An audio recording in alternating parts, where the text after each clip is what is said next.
इस लड़के में फरिश्तों को देखने की काबिलियत होती है और एक दिन उसने देखा कि एक फरिश्ता मैदान पर एक खिलाड़ी को ब्लेसिंग दे रहा है। लड़के ने कोच को तुरंत अपने पास बुलाया और कहा कि उस लड़के को खेलने देना चाहिए क्योंकि फरिश्ता उसे आशीर्वाद दे रहा है। कोच ने लड़के की तरफ देखा तो वो टीम का सबसे कमजोर खिलाड़ी निकला। कोच फरिश्ते को नहीं देख सकता था, लेकिन लड़के ने जोर देकर कहा कि वो बिल्कुल सच कह रहा है। टीम जीतने के लिए पहले से ही संघर्ष कर रही थी, इसलिए कोच ने एक बड़ा जोखिम उठाने का फैसला किया और अपने सबसे अच्छे खिलाड़ी की जगह सबसे कमजोर खिलाड़ी को रख दिया। दर्शकों ने कोच की आलोचना की और कमेंटेटर ने इसे मूर्खता भरा निर्णय बताया। खेल शुरू हुआ और नए खिलाड़ी की तरफ जब पहली गेंद आई तो वह चूक गया। दूसरी गेंद आई और नतीजा वही हुआ। कोच का गुस्सा चरम सीमा पर था कि तभी लड़के ने कुछ असाधारण देखा। एक सुनहरा फरिश्ता गेंद की तरफ बढ़ रहा था जो तेजी से उसे नए खिलाड़ी की तरफ ले जा रहा था। खिलाड़ी ने अपनी पूरी ताकत से गेंद को हिट किया और गेंद अजीब तरीके से घूमने लगी, जो कि विरोधी टीम के इसे रोकने के प्रयासों को छकमा दे रही थी। नए खिलाड़ी ने मौके का फायदा उठाया और गोल लाइन की तरफ दौड़ने लगा। जब तक विरोधी टीम ने गेंद को वापस हासिल कर लिया तब तक वो खिलाड़ी गोल कर चुका था। दर्शक स्टेडियम के अंदर दंग रह गए थे और खेल के अंत तक सबसे कमजोर खिलाड़ी टीम का हीरो बन चुका था। इस मानव रूप लेने वाले मॉन्स्टर ने एक 70 साल की बूढ़ी औरत के शरीर की गर्मी को सोख लिया होता है, जिस वजह से उस महिला का शरीर बर्फ की तरह जम गया होता है। कुछ ही समय में वहाँ पर पुलिस पहुँच जाती है, जो पूरी तरह से दंग रह जाती है क्योंकि 20 डिग्री तापमान। चुपचाप 1 मीटर लंबा रोबोटिक हाथ जारी किया। जैसे ही हाथ ने हीरे को पकड़ा, 3D होलोग्राफिक प्रोजेक्टर ने हीरे की छवि प्रोजेक्ट की ताकि हीरा सही तरीके से हीरे के धारक के ऊपर हो सके। उसके बाद रोबोट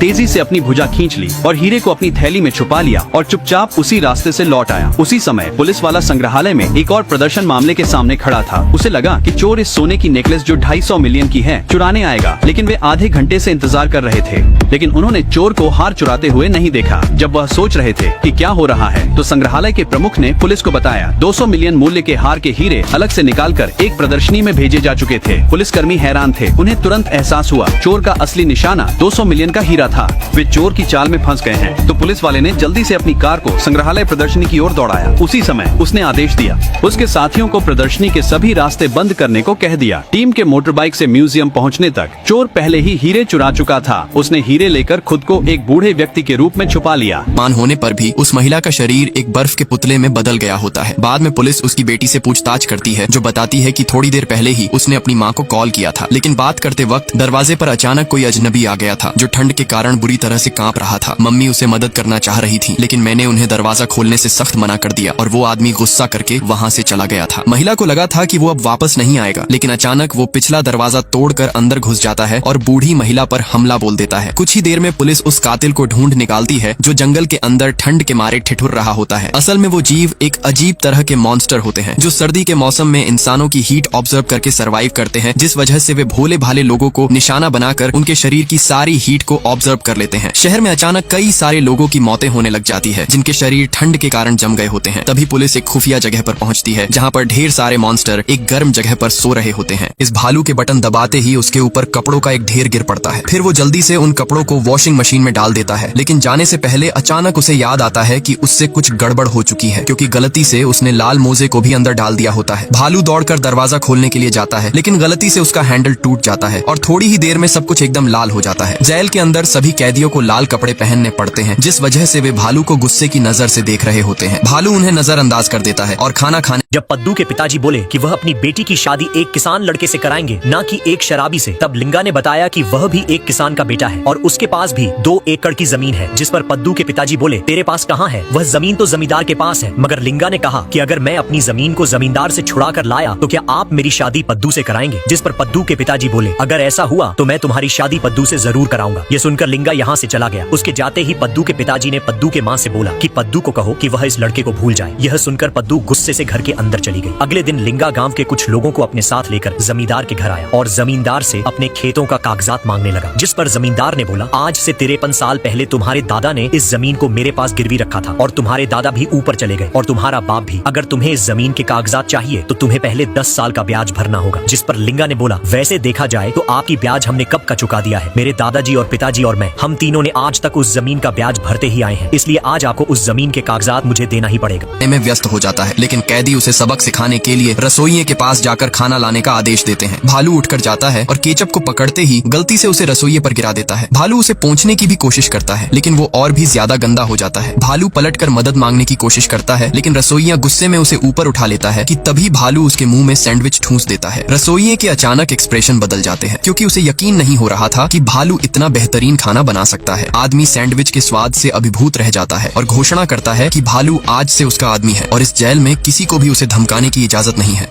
इन मछुआरों को मछली पकड़ते वक्त एक सोने का टुकड़ा मिलता है, लेकिन वे लोग इसे एक साधारण पत्थर समझकर दूर फेंक देते हैं। कुछ साल बाद इसे एक शिल्पकार द्वारा शहर की दीवार के अंतर को भरने के लिए इस्तेमाल किया जाता है। अगले दिन एक युवती इस पर पैर रखकर राजकुमार को देखने के लिए दीवार पर चढ़ जाती है, लेकिन गलती से वो दीवार से नीचे गिर जाती है और सोने पर चिपका मिट्टी वाला हिस्सा भी उखड़ जाता है। युवती उस टुकड़े को घर ले जाती है और लगातार सफाई करने के बाद धीरे धीरे उसमें से एक सोने की बोतल बाहर निकल आती है, लेकिन गलती से वो बोतल के मुंह को छेनी से काट देती है और अंदर से धुएं का एक बादल निकल आता है जो जल्दी से एक विशाल आकृति में संघनित हो जाता है। लड़की डर के मारे बेहोश हो जाती है कि तभी एक बड़े हाथ की आकृति उसे गिरने से बचा लेती है। लड़की को जगाने के बाद आदमी कहता है कि वो सोने की बोतल में फंसा हुआ एक जिन है और जब तक मैं तुम्हारी 3 इच्छाएं पूरी नहीं कर देता तब तक मुझे आजादी नहीं मिल पाएगी। लड़की अपनी पहली इच्छा ये रखती है कि राजकुमार उससे प्यार करने लगे और अगले दिन वो और राजकुमार पति पत्नी बन जाते हैं। युवती लंबे समय तक राजकुमारी बने रहने के लिए राजकुमार के लिए एक बच्चे को जन्म देने की इच्छा जताती है और जिन फिर से उसकी इच्छा पूरी कर देता है। राजकुमार युवती से बहुत प्यार करता था, जिससे युवती राजघराने में रोब जमाने लगती है और दूसरी राजकुमारियां उससे जलने लग जाती हैं।